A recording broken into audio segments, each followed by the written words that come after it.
Tremonti, attrezzature e materiale per saldatura professionale a Montebelluna.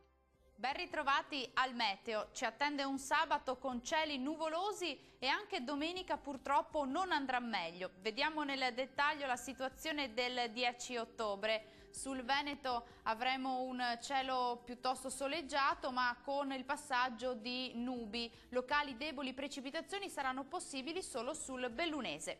Temperature massime che saranno comprese tra 18 e 22 gradi circa, minime a 12-16 gradi.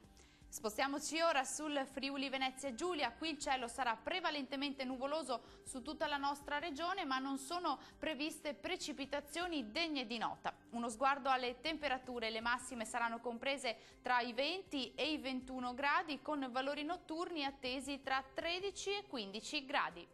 Raggiungiamo infine il Trentino Alto Adige, cielo in prevalenza nuvoloso su tutta la regione con deboli precipitazioni sparse, magari qualcuna più moderata nel corso del pomeriggio, specie sul Trentino. Temperature massime attese tra 21 e 23 gradi con valori notturni intorno ai 13-14 gradi circa. Uno sguardo alla situazione dei mari e dei venti, il mare sarà generalmente mosso, i venti saranno moderati nord-orientali.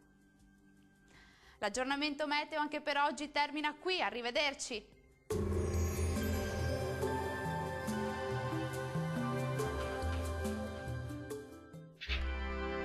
Tremonti, attrezzature e materiale per saldatura professionale a Montebelluna.